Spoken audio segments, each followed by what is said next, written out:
Hello. Hi, everybody. What's up? Today we're reading on page 589, item 46. Yeah, good morning, good evening, wherever you are. Okay, before we start,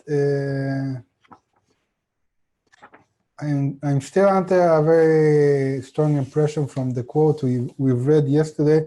Usually we read in the terms before sleep quote. Okay. Can you repeat that, please? Please, Yeah. I'm sorry. Can you No repeat problem. you said page something?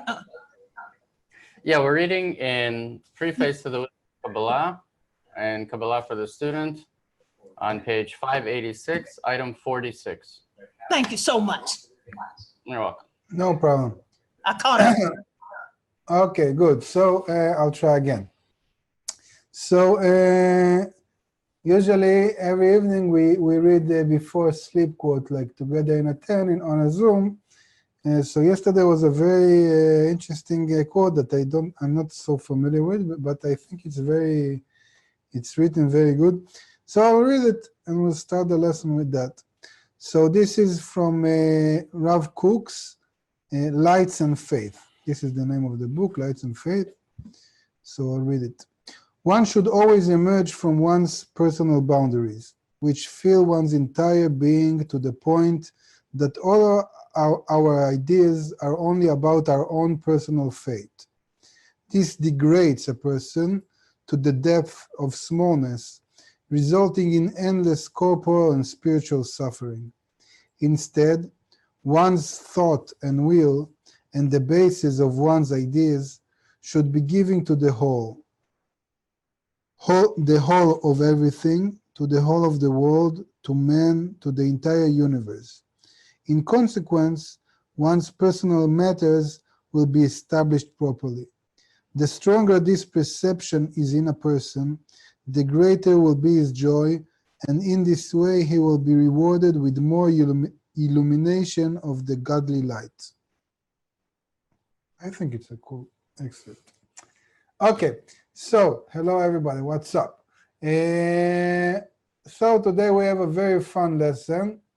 Everybody that teaches Pticha likes this topic, which is טעמים, נקודות, הגין אותיות, because it's like a zipped topic that stands on its own.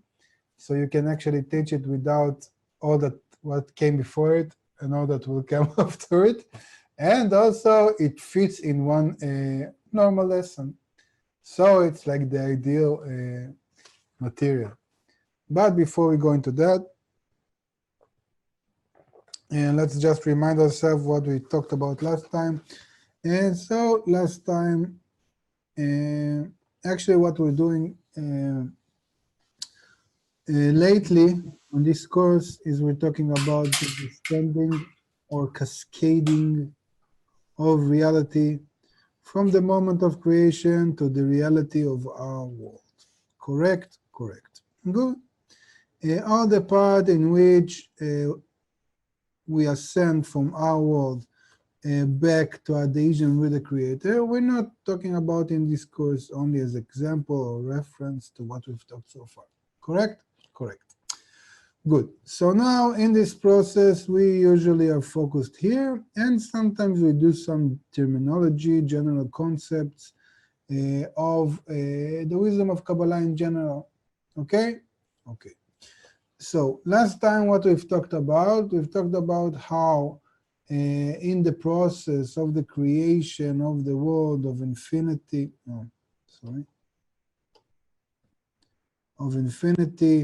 then Adam Kadmon, Atzilut, Bria, Yetzirah, and Asiyah. And in each Parzuf we have these 5 parts. We have 5 parts of him. In each word, sorry, we have 5 parts of him, which is like more or less like a recursive kind of process. It's like repeating itself, the same principle of the Parzuf again and again and again in different layers of will to receive, which are actually determine the level of concealment of the upper light. That's why we have different worlds. And the question is, what do we gain by this repetitive process that goes again and again in a gradual התרחקות? How would you say that? Like distancing? Yeah, in a gradual distancing of the creature from the creator. Okay, so so what we've talked about last time is actually that we have what are we gaining is what is called some kind of new information, like a memory of a light, which is called reshimo. And we've talked about it that we have reshimo of התלבשות, of clothing, which means like everything that came before, or what I had in the previous state, or what was before, and what do I have now, which is like reshimo of aviyut, like the desire I'm working with now. And in this way, actually what we are left with is like a chain of potential information in which every state is built from information of what was before, or if we ascend from below downwards, the next degree, because what was before is the next for me if I go from below upward. And what do I have now? So actually, this is very similar to what we have in mathematics and computer science, which is called the Markov chain. But basically, it's a very efficient way of representing information, because you can actually take a long process and just cut it into the next step and the current step. Okay? That's why we have a lot of names for reshimot. So another name beside clothing and aviyut, reshimot ההתלבשות, reshimot aviyut. So beside that, we also name them male and female reshimot. Okay, because a memory from what was a more to bestow state is called male. And the information about the desire in the current state, that everything is being born from currently, which determines the current step, is called a female. And we also saw that actually in each state, we do two zivugim de'akara, meaning we do two connections of the vessel and the upper light, one in which the female incorporates in the male, and the other in which the male incorporates in the female. Wanting to say that these two kinds of information are creating some kind of itkalelut. How would you say itkalelut? Integration. Integration. It's Mingling. like mingling. It's like mutual impression.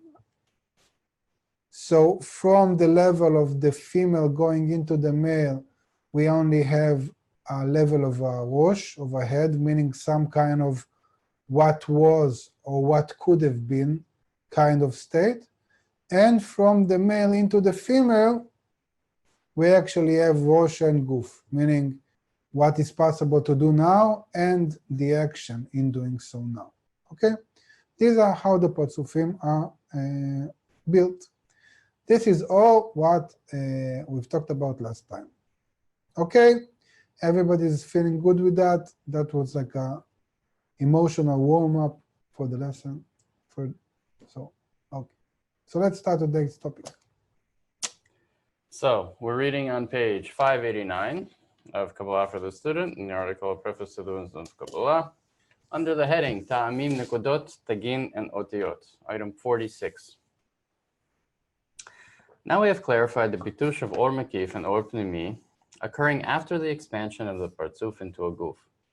This causes the Masach the guf to purify, all the lights of the guf to depart, and the Masach with the Reshimot that remained in it rise to Pederosh, where they are renewed with a new Zivug Daka and produce a new level in the measure of Aviyut and the Reshimot.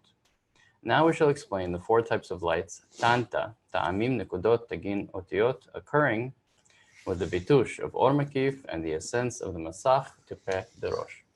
Okay, so again, he's telling us how the recursive process actually happen and what leads to the next step. So, for example, if we take the word of Adam Kadmon, so we actually have 5 Patsufim here, according to the structure of the root and the 4 phases of the direct light, in and sof. And these Patsufim in the world of Adam Kadmon are called Galgalta, Ab, Sag, Ma, and Bon. And what happens in each Patsuf is that the light comes in, because the goal of creation, or the desire of the creator, is to bestow, and the creature rejects all that, just like we've read in this amazing quote of Rav Kook in the beginning of the lesson, that all the essence and all the joy and all the adhesion to the creator is by being part of the whole, having nothing desiring or thinking of oneself. So the whole is the center of your reality and not yourself. So this is called rejecting. The Masach, the place that the Masach stands, is called the Peh, and the light that we reject back is called the Or Chozer. So this is like Or Yashar, Or Chozer. And now, when I completely annul myself and I'm being incorporated in the whole, now I can receive in my desire in order to bestow the creator or the whole, whatever you want to call it. This is called Or Pnimi. And we have this huge part which is called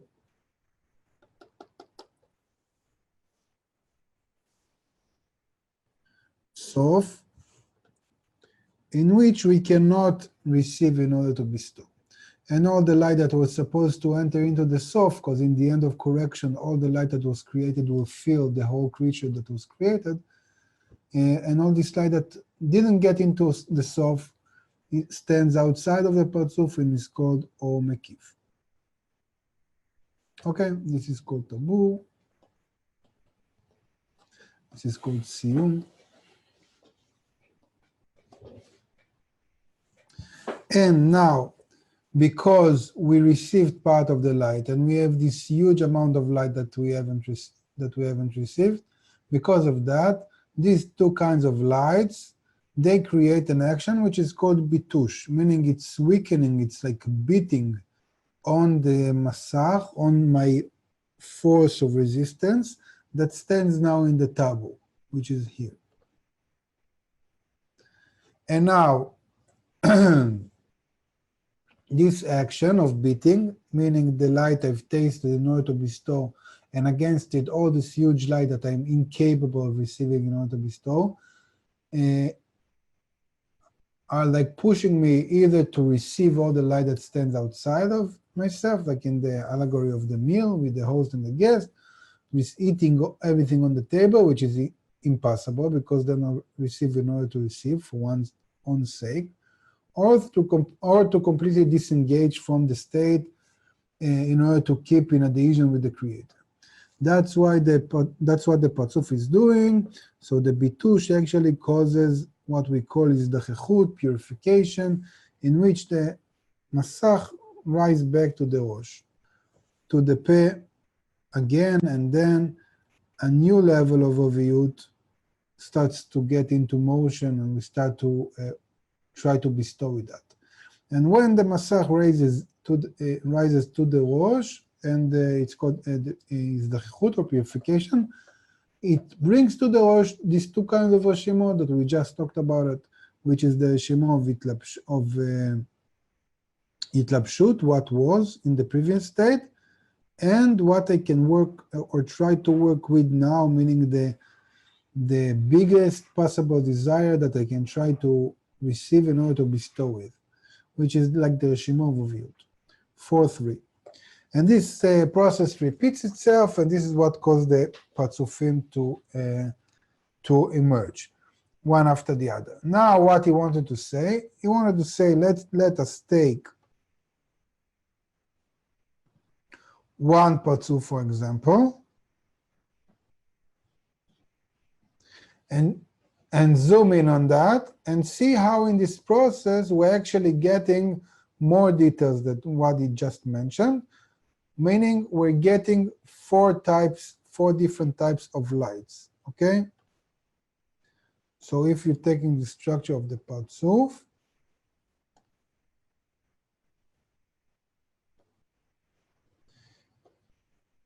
in which you have the peh,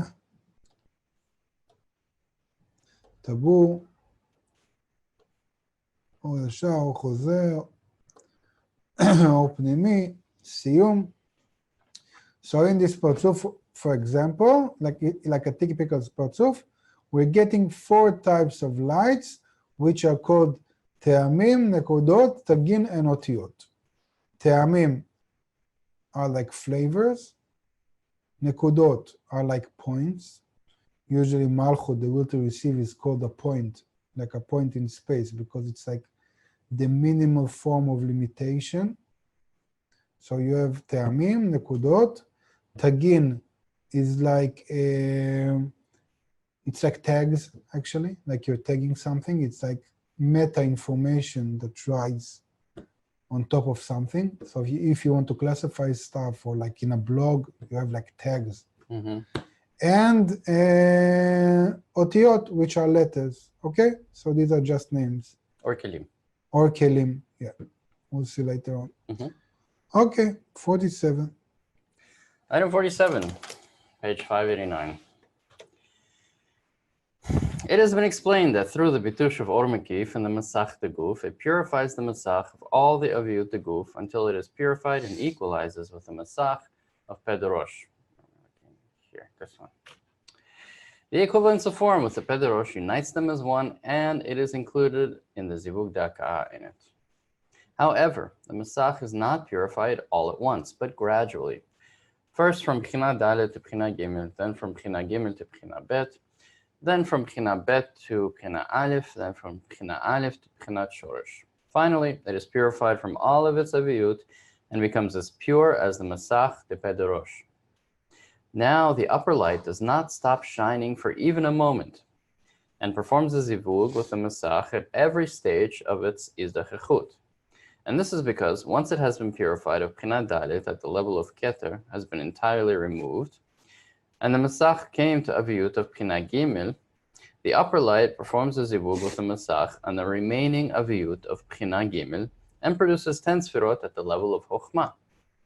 Afterwards, when the Masach departs from Pchina Gimel 2, and the level of Chokhmah departs as well, leaving only Pchina Bet in the Masach, the upper light performs a zivug with it on Pchina Bet and produces 10 sfirot at the level of Binah. Then it has been purified of Pchina Bet as well, and this level has departed, leaving only aviyut of Pchina Aleph in it. The upper light performs a zivug with the Masach and the remaining aviyut of Pchina Aleph and produces 10 sfirot at the level of Zer Anpil. And when it has been purified of the aviyut of Pchina Aleph as well, and the level of Zer Anpin has departed, it remains only with the shoresh of the aviyut. And in that state, the upper light makes a zivug on aviyut shoresh that remains in the Masach and produces 10 sfirot at the level of Malchut.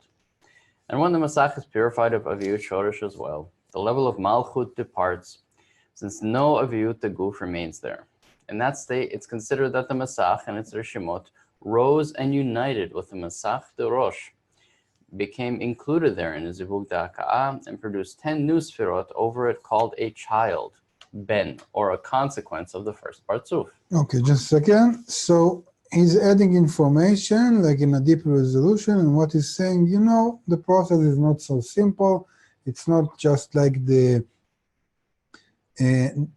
screen goes from tabu to the pay back again in this purifying process of bang and that's it, like one time action and that's it. But actually also here, if you want to zoom in on the purification, here. If you want to zoom in, you actually have also 5 degrees of the Masach that needs to loosen its aviyut from the highest degree that it had to being back to nothing, like a point, like the root. Okay? So he's saying that in this process, let's draw it here.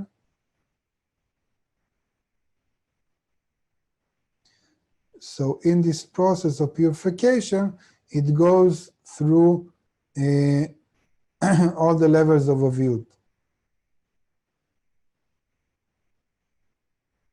I cannot draw as accurate as done, but okay, so it's like 4, 3, 2, 1, 0.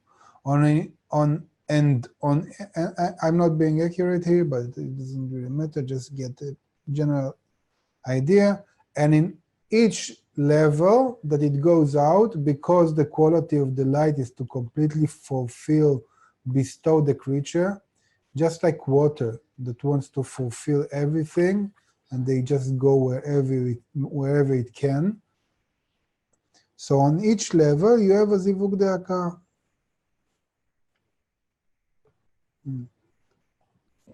Meaning light coming in, the Parzuf rejects it, and then it does some kind of zivug de'aka, it receives some light in order to bestow. And again, a repetitive process, very similar to the process that is happening on a macro level, like in all the Parzufim in the world. It happens also in a micro level. We've talked about this principle that the whole and the the particle and the whole are similar, okay? Or resemble themselves, or self-resemblance. There are different names for that, okay? So that's what he's saying actually here, that on each step on the way out, when the Masach is losing its level of Oshimo, it does a zivug de'aka. Let's finish this item. Continuing in the second paragraph. Also, I just said that the next Parzuf is called a child or a son compared to the previous Parzuf, because in Kabbalah you call the result of something like cause and effect. It's like a father and child. Second paragraph on page 590. Thus we've explained that the bitush of Or Mekif and Or Pnimi that purifies the Masach, the Guf, and the first Parzuf of Ak, elevates it to its Pederosh, by which the second Parzuf, Ab de Ak, emerges. All of that is not done at once. Rather, it occurs gradually as the upper light performs a zivug with it at each state in the 4 degrees it traverses during its izdechechut, purification, until it equalizes with the Pederosh. And it has been explained regarding the elicitation of the 4 levels during the izdechechut of the Guf to the first Parzuf for Ab's purpose. 3 levels emerge during the izdechechut period of the Masach de Guf of Parzuf Ab as it emanates Parzuf Sag. Similarly, in all the degrees. The rule is this: a Masach does not purify at once, but gradually. And the upper light, which does not stop spreading to the lower one, performs a zivug with it at each degree along its purification. Okay, so there is a very nice example of Rabash that if you entered some kind of an apartment to the last room in that apartment, on the way out, you need to go through all the rooms in the corridor on your way out. Okay, so you just go in to the end, and then you just come out room by room, gradually.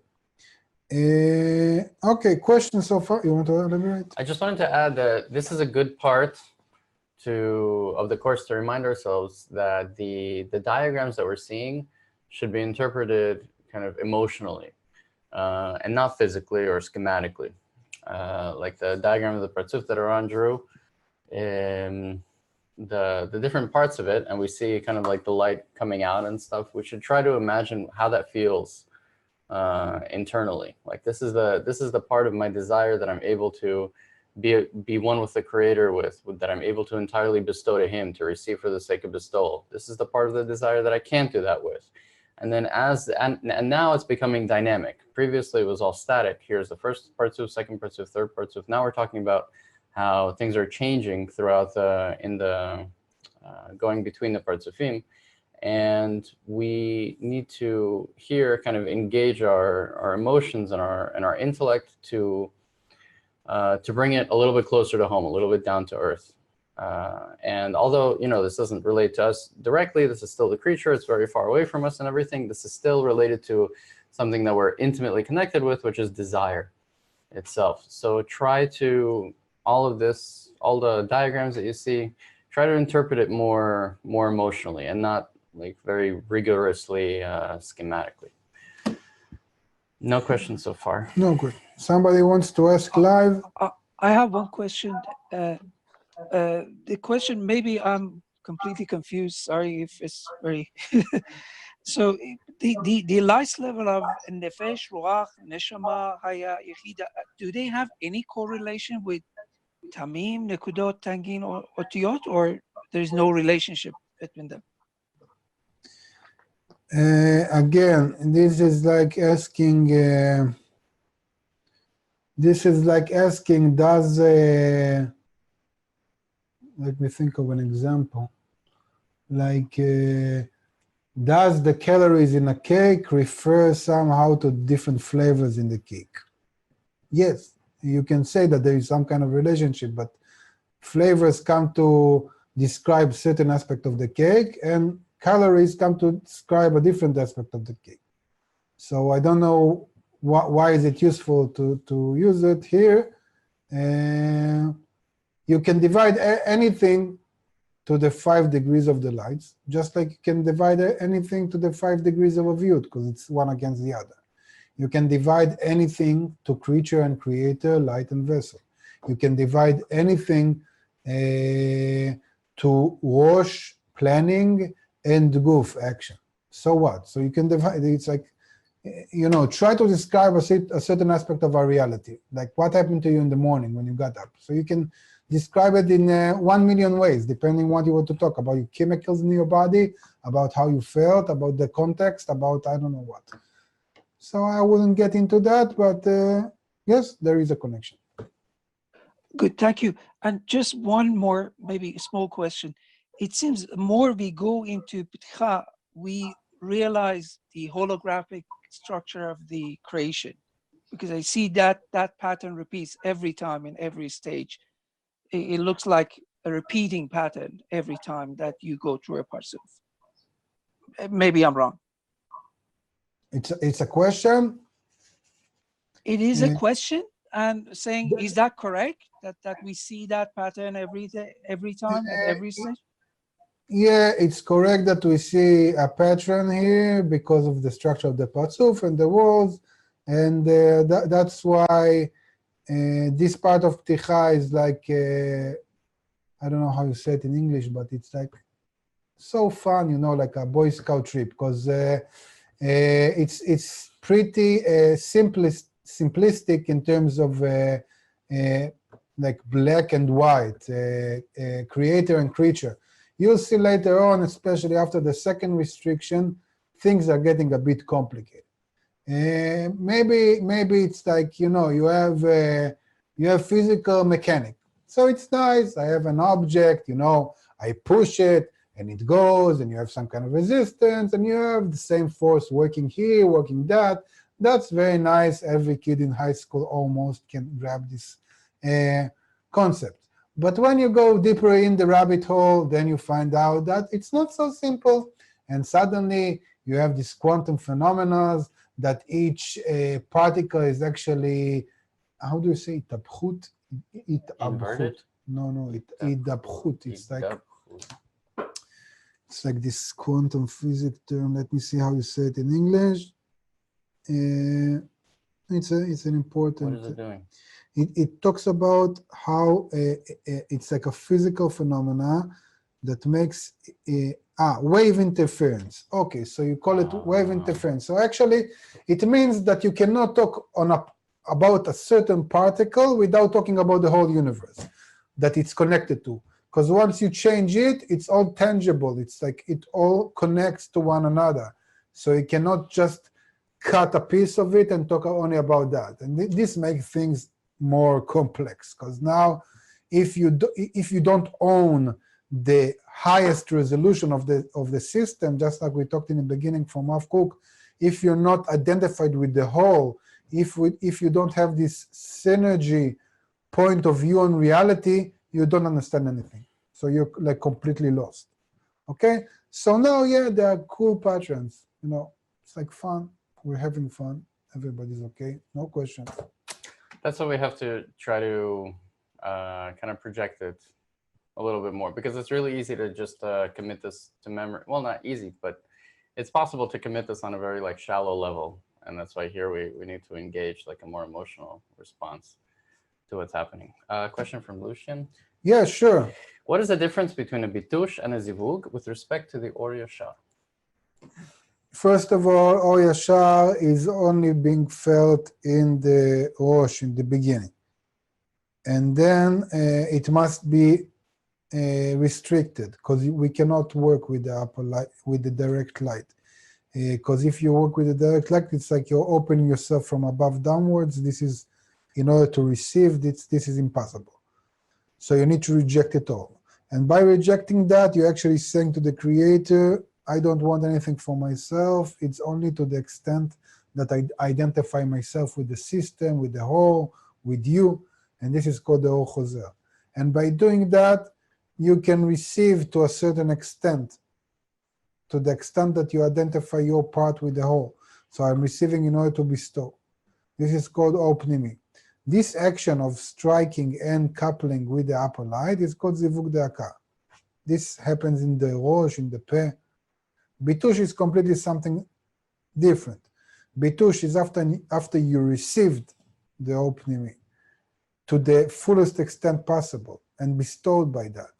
And against that you feel to what extent your action is like meaningless, how it's nothing compared to the Gmar Tikkun, to the endless possibility, to the endless light that you need to receive to bestow. So you're viewing your action like, okay, so what now? Like, I've like done this small pixel of correction out of this endless image. So and it's not like theoretical, it's emotional. So this endless amount of pleasure, of information is like overwhelming you to the extent that you cannot, it's like trying to block a tsunami. You were like working with a bucket, and now suddenly you reveal that this huge tsunami is coming over, okay, and you only have this bucket.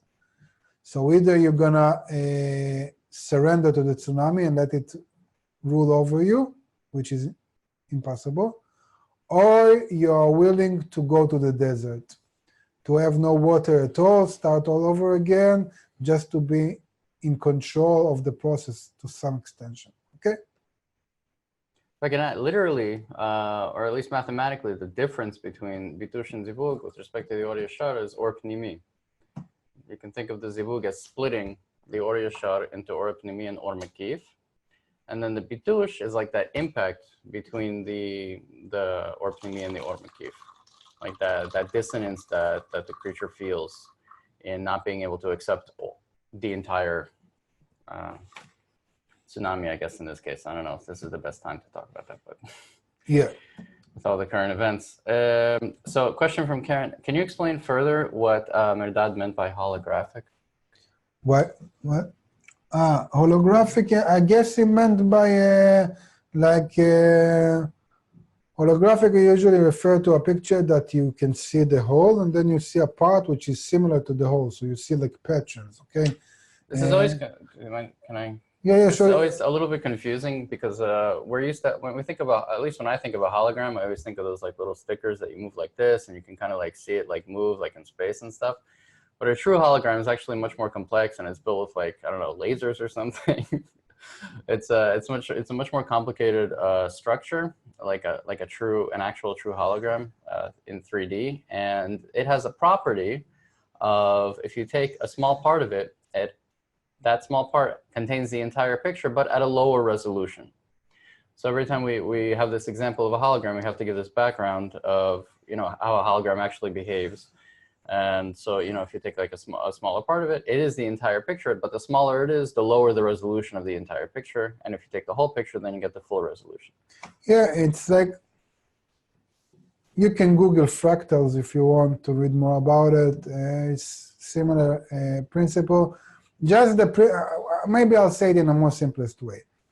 The desire or the program of a person is to try to identify patterns.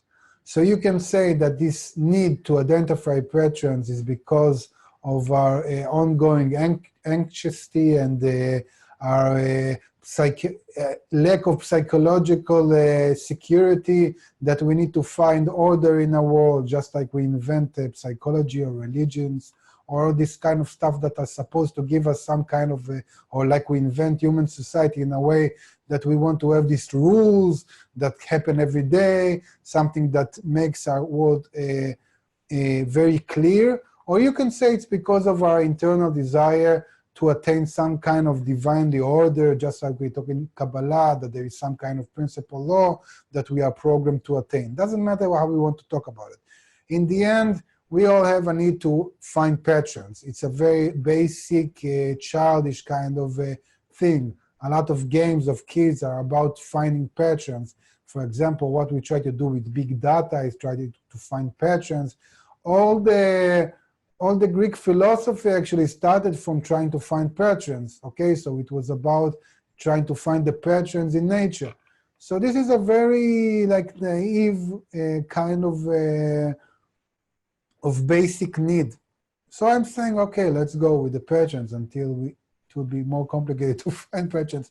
Just because, not because there are no patterns, only because we can find patterns outside of ourselves according to our internal structure. So I cannot see anything in reality if it's not in me. So if I'm built of simple patterns, I only recognize very simple patterns. I need to be a very complex kind of creature to identify more complex patterns. That's why humanity reveals stuff like quantum physics later on in development. And the problem is that as long as we are in the will to receive, we are being pushed by nature to complexity, usually by suffering, because we need to have patterns from different oppositions, like plus and minus. So you need to have different combinations of pleasure and emptiness, like lack and fulfillment. And that's why we say that the more, how do you say, marbe dat, marbe machov? Ignorance is bliss. Ignorance is bliss. So English, the opposite of that. English people went on the negative verse. So in Hebrew, you say it, the wiser you are, the emptier you are, the more you suffer, because it goes together, this sensitivity to reality, because of this internal patterns kind of thing. But that's not the topic of today. Yeah. For more information, I put a link in the chat for the Wikipedia article on self-similarity. Like it's just like a short one-page thing. You can check it out after the class. And that'll give an idea of what's going on. Okay, let's take one more question and then we'll move forward. Someone? No? Everybody's okay? Everybody's happy? Okay, so let's move Item forward. 48. On page 590, item 48. And yet, these levels which emerge on the Masach during its gradual izdechut are not considered itpashtut of real degrees, like the first level that emerged before the beginning of the izdechut. Rather, they are considered nikudot, and they are called or choser and din, since the din force of the light's departure is already mingled in them. And this is so because in the first Partzuf, as soon as the bitush began to occur, it purified the Masach Deguf from Chinad Dalit. It is considered as having been completely purified since there is no sum in the spiritual. And since it began to purify, it had to purify completely. Yet, since the Masach purifies gradually, There is time for the upper light to perform a zivug with it at each degree of aviyut that the Masach assumes during its izdachachut, until it is completely purified. Hence, the departure force is mingled with the levels that emerge during its departure, and they are considered as only nikudot and or choser and din. This is why we discern two types of levels in each partzuf, ta'amim and nikudot. This is so because the first 10 sfirot guf that emerge in each partzuf are called ta'amim, and the levels that emerge in the partzuf as it purifies after the masach had already begun to purify until it reaches the pederosh are called nikudot. Okay, so let me just write here real, because what he says about real is a really interesting thing. I'll refer to it later, but because I'll forget about it in 2 minutes. But let's first go into what he's talking about here. So what is he saying here? He's saying that in this partzuf,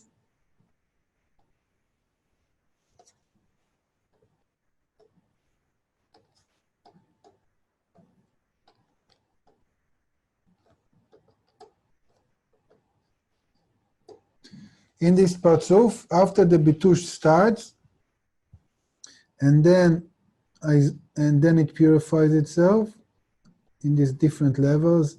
On each level, of course, it makes this zivug de'aka as well. Okay, I'll just do it without the arrows. Don't have space. Okay, so on each level on the way out, it does this zivug de'aka. So first of all, he said that in spirituality, you cannot do part of an action. If you decide to do the action, it goes all the way through, because it's just a realization of the decision. So if the decision was to purify, doesn't matter what comes, you go along with it until the end of the action. Okay, so that's what it said, that there is en miktzat beruchaniyut. What's the translation? That there is no. It says there's no some. It's like there's nothing partial in spirituality. Okay. It's always complete. Okay, so it's always complete, so the action is complete. Now, also he added another information. He said that there is a very important difference between lights that come in, which is like te'amim, and light that comes out. Because light that comes out, just like or choser here, or like the purification here, is called returning light or din. Din means like judgment. It's like the force of restriction.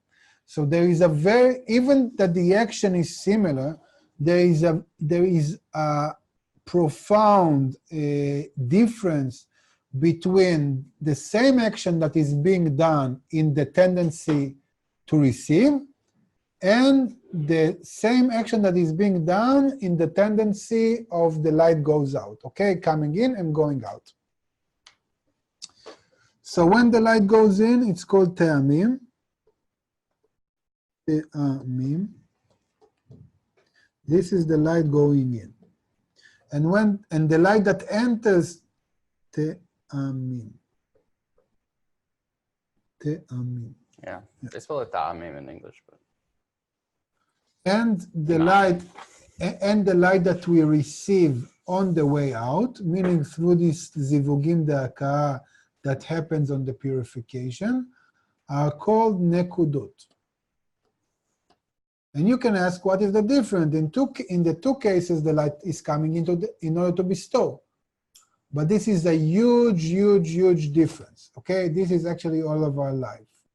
All of our life is about is our tendency to increase or to decrease. Okay, it's like you can live the same life once you're growing up towards some kind of peak in your life, and you can do it on your way dying after you've reached some kind of peak in your life and you see already the graveyard. Okay, so you do the same action, maybe wake up in the morning, but it's completely different. Okay, you can do the same action because you wish to do that, your desire is pushing you to a desired goal, or you can do the same action when you are enforced by external circumstances or limitation to do something, and you can call it slavery, or you can call it, I don't know what, like I don't want to give too coarse examples, okay? It's too early in the morning for that. And we don't restrict this lesson to 18 plus, you know, like you haven't said. So, but what I want to say is that you can do the same thing. So me and Dan, we came up with this very nice London example that I go to London for a trip, for a vacation. And once in London, I go to see a soccer match, and then I go to eat fish and chips, and I go to see the Queen. And it's all a holly jolly. How do you say? That's like a British kind of. Wow, that could be it. There's something with jolly. As far as I know. No, they don't have something with jolly. Okay. Jolly. So anyway, it's all More of a Christmas. that's Christmas. Okay, sorry. So it's all happy in a British kind of way, and everybody's happy. And then I found out, God forbid, that my child is sick, or that I ran out of money, or for some kind of reason I must go back to Israel before I plan to do that, okay? And I have like 2 more days until the flight. So I'm going also to the soccer match, another soccer match, and going again for the fish and chips, and going again to see the Queen. I'm doing the same actions, but it's not the same thing, because I know that I'm on the way out. I know that this is like the last time I'm kind of doing that, and it's like going out, okay? So the tendency, the trend, it's like, you know, it's like somebody doing business because he must have money, or somebody doing business because he enjoys the business. I don't know. It's the difference between work and play. That in work you have some kind of external motivation to do what you do, and in play you actually get an internal reward once you do that. So you're losing this sense of time and space because you're into the action. Like all of our life is about that. Are we doing, like all the concept of agency in psychology or in psychology, the fact that of free choice is, am I choosing to do something, okay? You see that with small kids. I can come to my child and say, you're gonna do that because father said, and he's going like, no, burn the place up, I'm not going to do that. It's like, and it's even illogical. Why to waste like half a day arguing not to do the simplest thing just because he feels this external force compelling him, okay? And I can come to him and I can say, you know what? You can either choose do this or do that, and then he choose to do something, and then it's his own, okay? Like in psychology, we talk about like external locus and internal locus. Do you feel you're in control of your life, or you feel that it's all about luck and life is happening to you? Like everything comes from this, okay? Just believe me. I don't want to confuse you, but the sense, am I being active or passive? Am I going towards something that is higher than my life? Or am I like wishing to die and somebody forces me to do something? This is all of our life experience, okay? Am I doing something because I want to do that, because it brings me to a better future, or because I must do that and I wish I was never being born, okay? Okay, that's it for now. I hope it's clear. If not, if somebody still didn't understand that, I'm sorry. I would have to use stronger examples which are outside of this course. The scope. Scope, yes. Okay. I won't be a representative to the organization using these examples. Okay, so when the light comes into the parzuf on the way in, it's called te'amim. And when the light comes in when you're on the way of purification, it's called nekudot. Okay? These are terms, terminology. That's it for that. Okay? Now just to open another barrack. How do you say? Sograyim? Can of worms. Can of worms. Barrel of monkeys? That sounds negative. Yeah, how do you say sograyim? Parentheses? Parentheses, yes. Okay, so just like Tangent. Tangent. You know that I want to add something in this sograyim, and I can go for another 2 paragraphs just in this. Yeah. So we're going on a tangent now. Tangent. Okay, just to add a footnote, I don't know, like opening another Pandora box.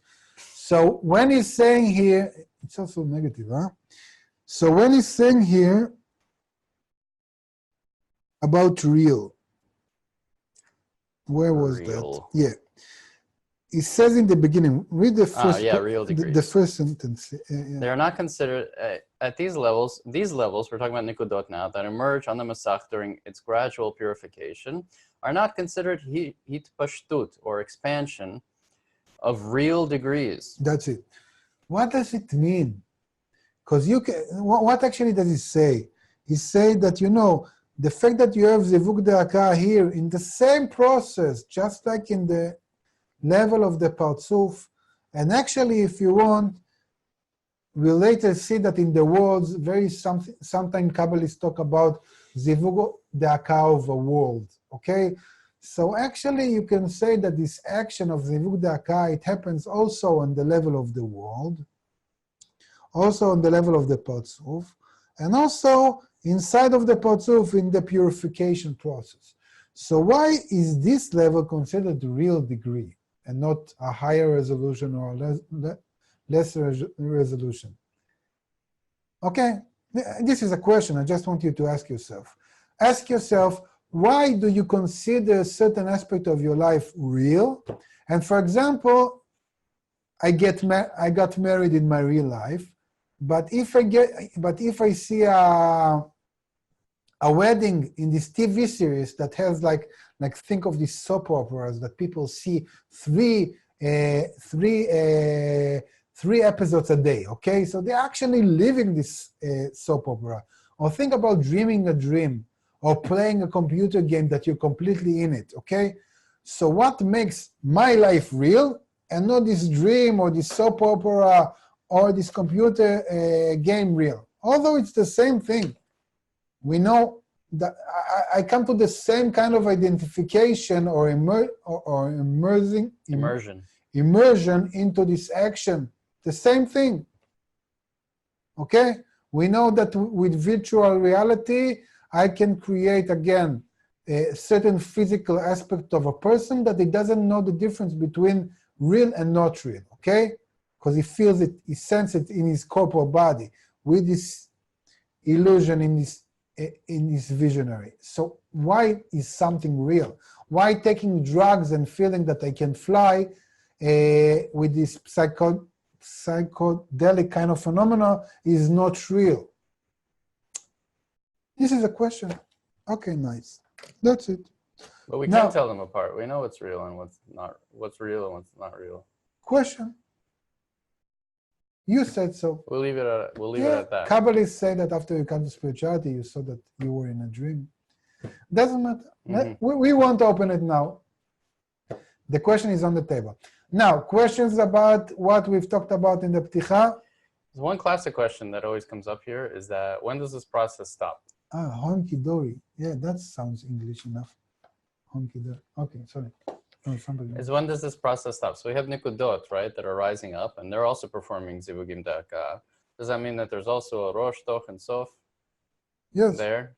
Yeah, you can. And there's also a nikudot inside? There is not really okay, so Dan is bringing a very common question about this part, that in this process of going out. Like, what's the base case, basically, of this recursion? Yeah, does each case has also a rosh and a toch and a sof? So it doesn't have a rosh because there is no need to do a decision. Decision was already made in the general rosh of the Partzuf. Here it's just performance. Does it have a sof? So we're talking about a certain part which is like all the sofs are like together. So it's like only the toch. But what happens here is actually a more complicated process than we mentioned now, but it's very similar to what happens in the toch, okay? That's the main point. Nekudot, it's the same as te'amim, meaning lights or light entering the Partzuf.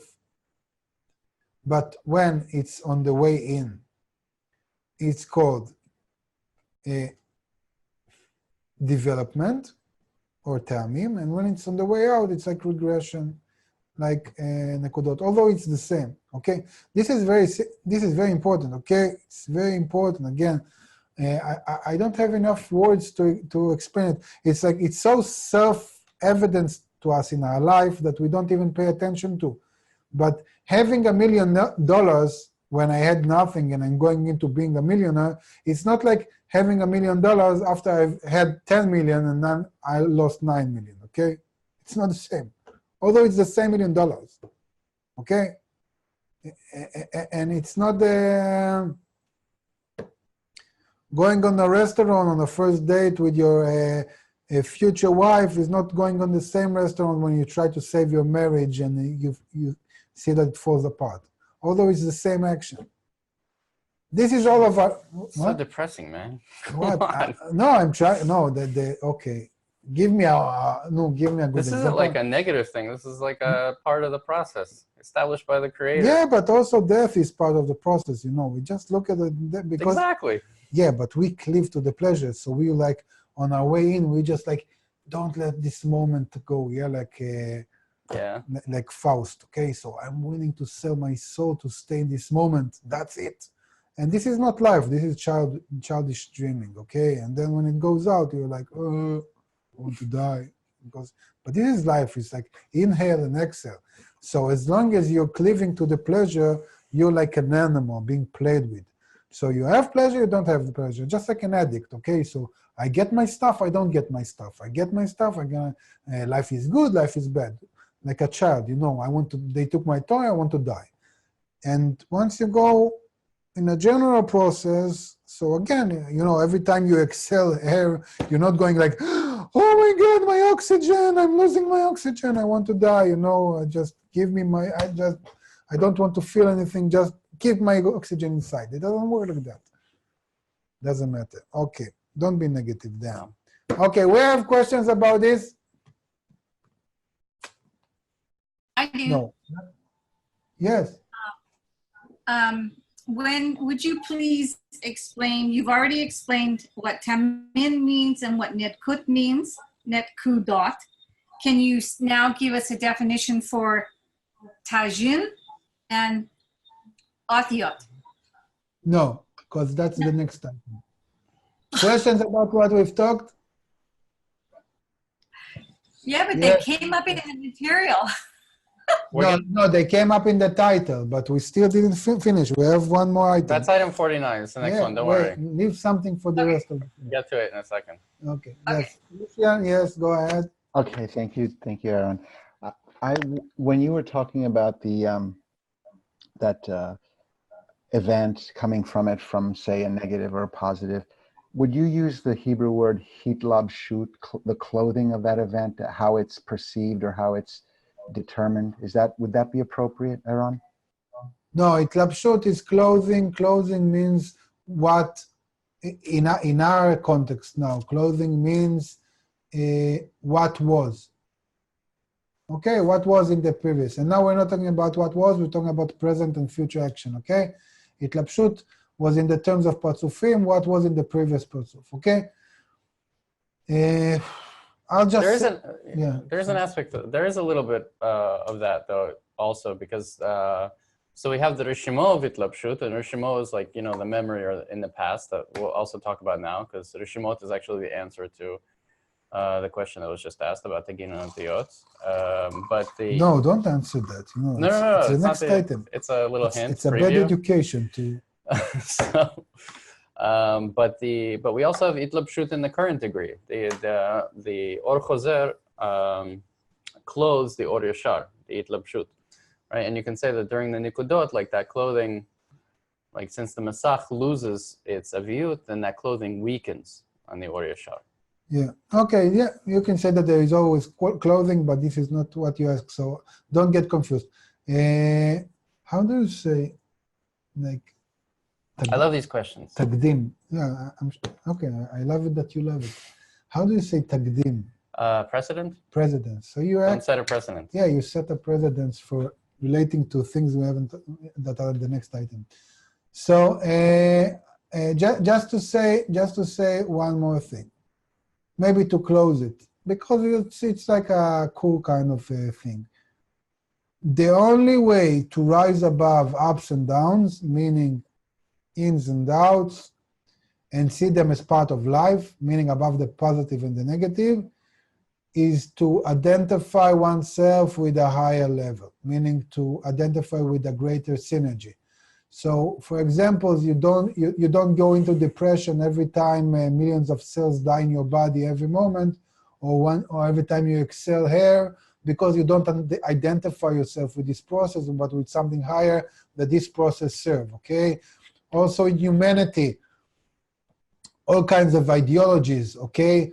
Religions, ideologies, I don't know, communism, capitalism, fascism, they all came to be in order to justify suffering or to solve some kind of suffering, because you don't feel the suffering in the individual level if you identify with yourself with a higher level. On the contrary, if you identify yourself with the higher cause, you are even willing to kill yourself for it, and no problem. You know, you go happily, you know, like hunky-dory to bomb yourself or whatever. Okay, so so this is all about. Why are you negative? So let's take a positive thing.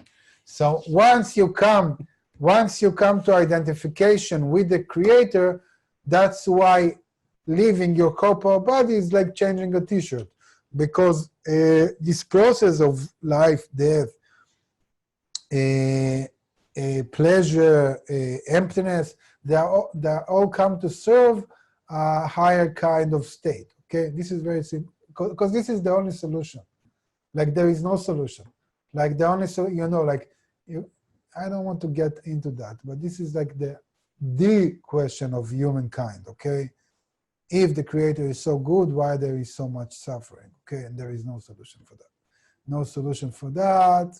In nothing, people try to say that there is a Satan and a God. There is the God who came and went somewhere after he created it all. You're talking about the peace? Yeah, peace article touches on that So deeply, but it's not only, yeah, but in the piece it just summarized like 6,000 years of human philosophy trying to relate to this question on the personal and collective level in a few pages. But actually there is no solution to that until a person rises to a higher degree, identifying himself. Okay, 49. Item 49, bottom of page 590. The Rishimot that remain below. Wait a second. This is very important what Karen said. Can you read that? Karen notes that it often helps me to read Shamati to help balance myself. Yeah, so again, working in a group or reading Kabbalist texts have this kind of effect that you're like emerging into something greater than yourself. So it's like sweetening sorrow or like easing if you have too much excitement. So it's even unconsciously. It's like, you know, have you ever asked yourself, why are you learning Pticha? So you're coming every week studying material that you have no relation to, you cannot, it won't help you in daily life. Because just by ascribing yourself to something higher, even unconsciously, it already gives you some kind of sense of the whole. And this already sets into different perspective, not only intellectually, but emotionally mostly. It like reframes everything that happens to one's in life, to all of his sensations, to all of his most in-depth questions. Okay, but 49. Item 49. The Rishimot that remain below in the guf after the departure of the lights of Ta'amim are called Tagin. And the Rishimot that remain from the levels of Nikudot are called Otiyot, which are Kilim. Also the Tagin, which are the Rishimot. Maybe reread it because we had a question about it. Yes. He gives here a very exact definition. My recommendation usually when he writes words like are called, are, also refer to, I usually do this equal mark. How do you say? Sign. Siman Shaveh, equal sign. So yeah, so I usually do in my book like equal sign above this, and I'm just marking with an underline what he writes on two sides of the equation, and then you see that it's more clear the definition. So you see that he gives a very clear definition what is tagin, what is otiyot. The rishimot that remain below in the guf after the departure of the lights of ta'amim are called tagin. And the rishimot that remain from the levels of nikudot are called otiyot, which are kilim. Also the tagin, which are the rishimot from the lights of ta'amim, hover over the otiyot and the kilim and sustain them. Thus we have learned the 4 types of light, called ta'amim, nikudot, tagin, and otiyot. The first level to emerge in each partzuf of the 5 partzufim is called galgalta. Ab, sag, ma, and bon is called ta'amim. Again, the first level meaning the light that enters, okay, the opnimi. So the first level that comes out. Okay, the first level to emerge in each partzuf of the 5 partzufim called galgalta, ab, sag, ma, and bon is called ta'amim. The levels that emerge in each partzuf once it has started to purify until it has completed its purification are called nikudot. Because this is on the way out. The rishimot that remain of the lights of ta'amim in each level after their departure are called tagin, and the rishimot that remain from the lights of the levels of nikudot after their departure are called otiyot, or kilim. Remember that in all 5 partzufim called galgalta, ab, sagma, and bon, for in all of them there is the chechut, and they all have these 4 types of lights. Okay, so again, ta'amim, the light that enters. After the bitush, when the partzuf decides to purify itself, the light that enters it on the way out is called nekudot. The memory, the reshimo of the light that went in is called tagin, the memory of the ta'amim, and the memory of the light that went in on the way out of the nekudot is called otiyot. So let's write it. So the tagin, the light, they stay in the guf, they're felt in the guf after this whole process, it says, okay, remain below. Yeah, we'll refer to that soon, but just, so from the ta'amim, you have tagin. It's a memory, and from the nekudot, you have otiyot, which are also kilim. So, giving the London example, so the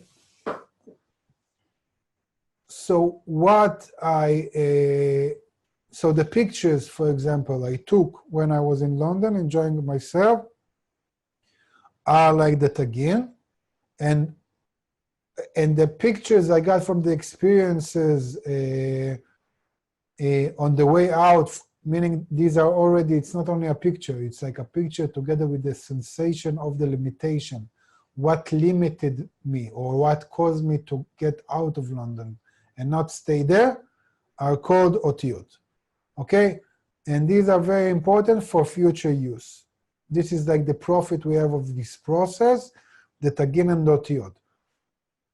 That's why he said, it's somewhat similar to what we talked about the reshima of the male and the female, but here it's a different context. So how do we symbolize that in Kabbalah?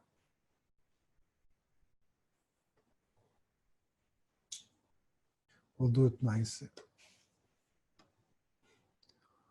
So in Kabbalah, we call a book like the Torah or any other holy book. We call a book the description of mimtzaim. How do you say mimtzaim? When you go on an exhibition or you do a scientific experiments, then you have results.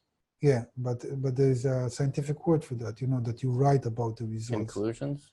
No, Summary. conclusions, it's after that. You Abstract. just write what happened in the experiment, you know. You just Observations. Observations, okay, yeah, observation. And findings, maybe, I don't know, when you Findings. go, findings, you can say findings. Our findings are. When you go on exhibition, findings, I don't know, conclusions. Darwin went on an exhibition, he had Yeah. all this diagram of birds. Mhm. How do you call this? Observations. Okay, so, Like just facts. okay, yeah, they wrote empirical data, okay, whatever. So, That's good. so the Holy Book is like a description of the empirical data or the findings. So how do we, what does it symbolize? So the white paper is like the upper light, okay? That we cannot attain anything in the white paper if we don't have the contradiction to that. And then our will to receive are like the letters, okay? Otiyot are letters. So actually, what are the letters? So if you take a certain line in a book, like a holy book like the Torah, then the letters, so let's say, for example, so the letters are, or the otiyot, are like the memory of the limitations that made us live that state, okay? So I had a certain attainment in the Creator, and the will to receive, because I'm not corrected to that certain extent, or because I don't have enough force to bestow on a bigger pleasure, I must purify myself, I must go to the desert, just like we talked, disengage from the meal. So the sensation from that, the reshima from that, are like the letters. And we write them in the line of the letters. And in Hebrew, there are letters that actually go also below the level of, below the line, which means that they relate to a lower degree as well. And what are the tagin? The tagin, so you have in a book, in the book of, maybe Google that, you know, you have in Wikipedia, Yeah. Ta'amim and tagin, maybe show them how, for example, the letter Yud looks like. So you have all kinds of signs in Hebrew that tells you how to pronounce the letter when you write it. So you don't have,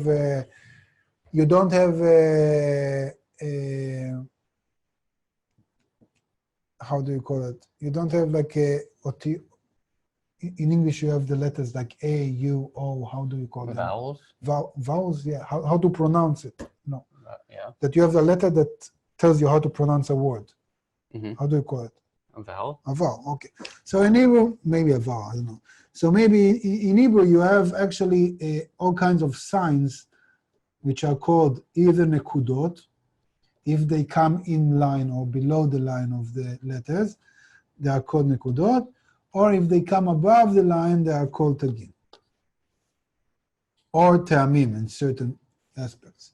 So what do I want to say? I want to say that these four aspects are being, they have a graphic representation in holy books in Hebrew, okay? And it actually, and this is how Kabbalists describe symbolically the spiritual state. That doesn't matter so much until you find it. No, What do you want me to find? like This Ta'amim, thing? you have Ta'amim, you have like, oh yeah, show them this sentence, for example. Gershayim. What do you mean show them? How can I show them? You cannot show the screen on Zoom. I think it blows up the whole meeting. Oh, really? Whatever. Okay. I can send a link. It doesn't, it's not important. Okay, okay, send them a link. Okay. So if you look in this link, for example, you'll see like a Hebrew sentence and you'll see that there are weird markup on the letters. Oh, this is good. This is like for tagin. You see these three ones? Yep. Or the below ones. Anyway, you can just send them all the links. This is not necessary, just to get some kind of impression. Also, maybe maybe one day we'll do a course on the letters in the Zohar. So there's a huge article in the Zohar about the letters, but it's like really hardcore stuff. You need to have a lot of basic knowledge. But it talks about how each letter comes in front of the creator and tells him, like in an allegoric way, and tells him, create the world starting with me, okay? So each letter is like each ot is like a deficiency. It's like a prayer, a certain kind of prayer. And can you create the world, meaning answer the prayer according to this certain attitude to the creator. And the Zohar like scrutinized for like many, many pages, the different nuances on somebody there has letters in the background on the wall. I can't read the name. Okay, so what do I want to say? Erase everything we talked about in the last 10 minutes, just cut it off. Going back to this, Te'amim is the light that comes in, Nekudot is the light that comes in on the way out, Tagin is the memory of the Te'amim, and Otiyot is the memory of the Nekudot. And what does he say here that the Tagin are holding the Otiyot? Just like these marks that are above the line of the letters.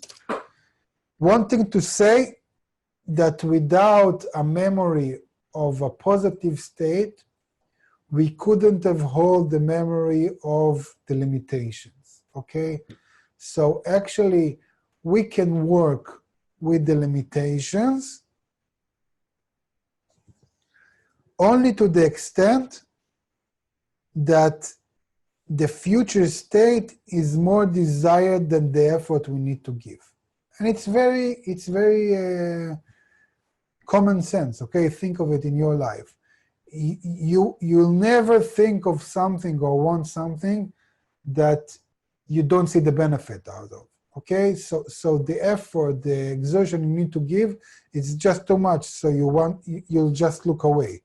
So you need to have, in Kabbalah we call it the greatness of the goal that you receive from society. But if you don't have the greatness of the creator, meaning the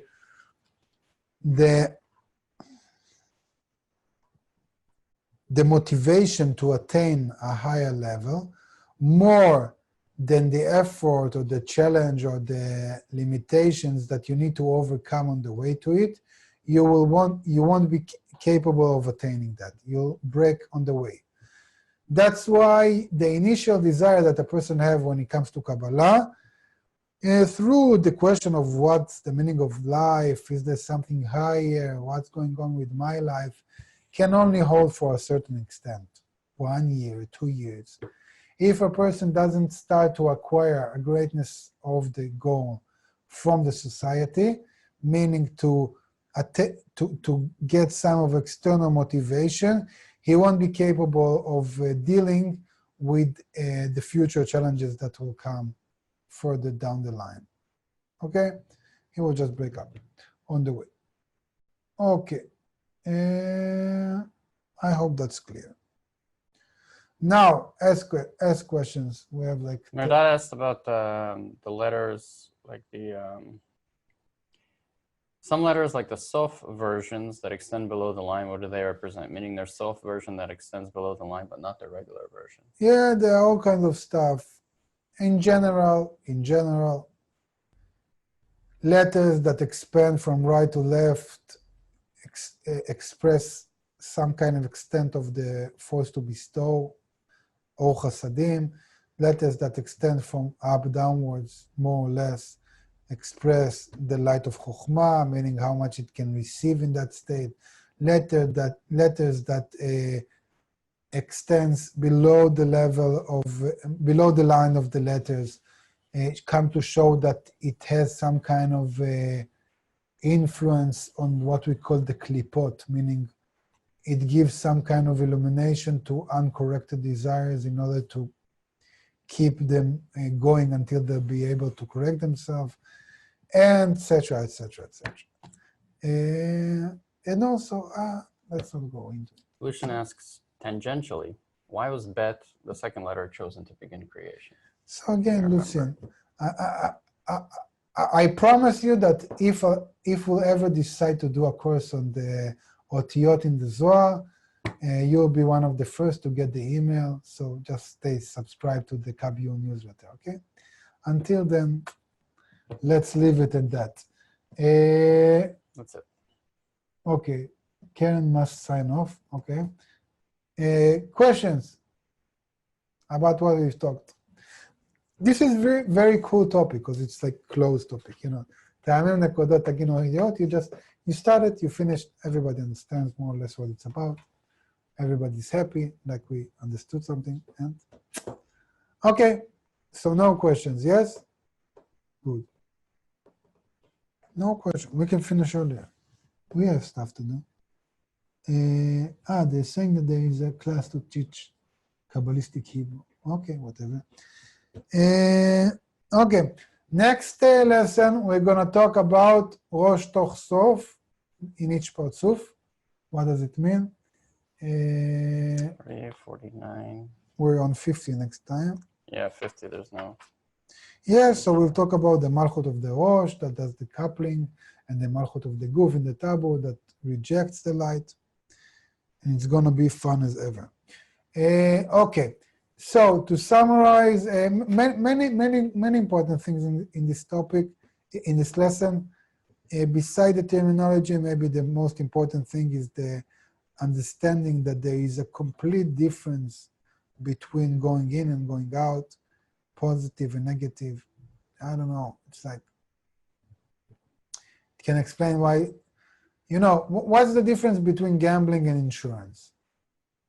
So in most cases, there is the same statistic, how do you say, estimation that something will happen for the good or for the bad. But because we are so afraid of something, of losing more than we are desired to attain, that's why only some of us gamble.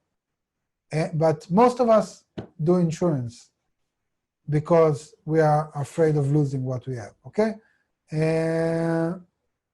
So, and it's completely two different industries, okay? So again, let's say, we know it, you know, people want Nobel Prize on this stuff, that if you lost $10, or you can find the $10 bill that you had in your pocket. So you say, hey, what? So for example, somebody offer you a $10, okay? So, you know, then what would you do for $10? Maybe you go, let's say you will spend 2 hours of your time going around the house, really mad for $10. Are you willing to do that? So Really mad?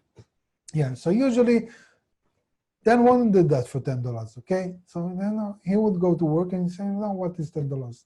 But if he lost $10, because he knew that he had it in his pocket, and it just drives him crazy because the $10 was there, and they're now not there, okay? So now he's going for 2 hours in the house, like a chicken without a head, very mad, trying to find $10, okay? Yeah, I would do that.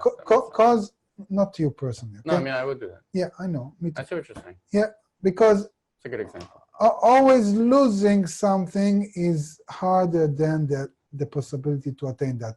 That's why, for example, until we don't have a flirt, or until we don't come to the verge of losing something, like, for example, in a relationship or in the career, we can't really appreciate that in the same way, okay?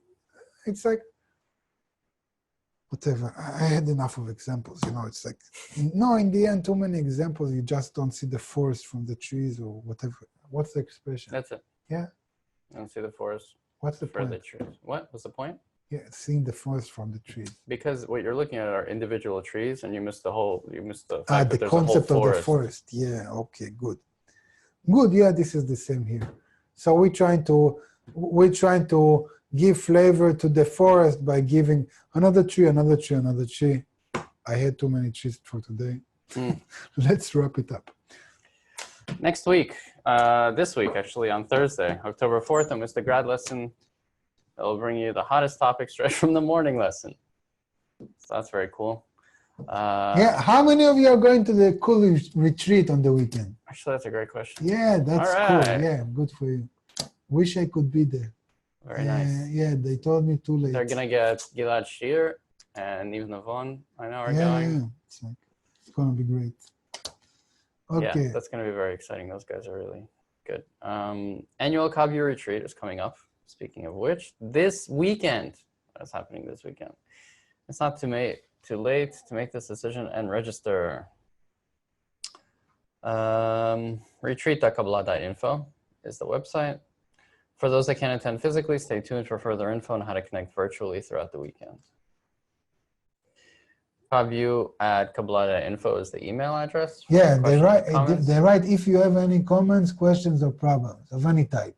Of any Please type. say. I would say personal problems and see how they respond. Yeah, Could be free cool. therapy. Yeah, it's like I have a Very problem with my work. asynchronously. Slow. No, don't do that. Then they'll just blacklist you or something. No, No, they won't. Okay, I don't know who's there. Maybe he's a nice person. Okay, maybe actually answer. What was the next thing? Okay, so right now there's a lesson going on. There are T-shirts. Really? Psh. Yeah, the last T-shirt I got from North America is from what's his name from New York State? Black guy with glasses, you know, that has a Team Bore. Yeah, the Tim Bore shirt. What's his name? I forgot his name. Wow. He's not watching this right now. So Yeah, no, but I am from problems. Actually, I got this really cool T-shirt saying like Tim Bore on the back. So you have like, oh man, very nice. No, what's the name? No, damn. I'm not good with names. Me That's neither. nice. Oh, that's bad. Jimmy. Thank Jimmy. you. Thank you very much. No problem. Thank you very much. Jimmy. Okay. He's a great guy. He's a cool guy. Yep. He's from New York. So right, so there's a lesson going on right now on Kab TV, the morning lesson. It's continuing. It's a special lesson because today we're emulating or simulating what the Congress will be like in 2 weeks. Yeah. All right.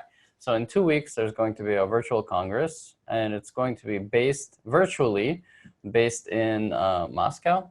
Is the virtual No, it's date? like all over. Like Moscow is just doing the administration. Right. So you can think of the Congress as being in Moscow, which means that Rob would like normally fly to Moscow and everybody would fly there and join it. But that's not happening this time. It's going to be a virtual thing. So Rob will be giving a lesson from his studio in Russian.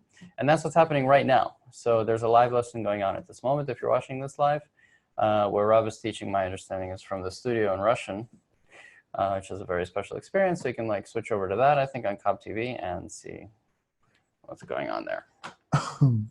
That's right? Yeah. Sorry, the recording will be available on Cup Media? Yeah, of the lesson, of course. How do you think how do we catch up? If there won't be a recording, we won't give this lesson. Good, No matter how we appreciate the English department, still, you know, Yeah. we have our limits. So we'll need to catch up later. Okay. So it looks like, so that's happening right now. They're asking a question from St. Petersburg. Yeah, this is really cool. Usually, workshop Rav, or something. when Rav is talking in Russian, new stuff are coming out, so it's really cool. So that's it. So let's get to that lesson. Bye, everybody. It was great to have you this week, and we'll see you next week. Bye. Thank you, Dan.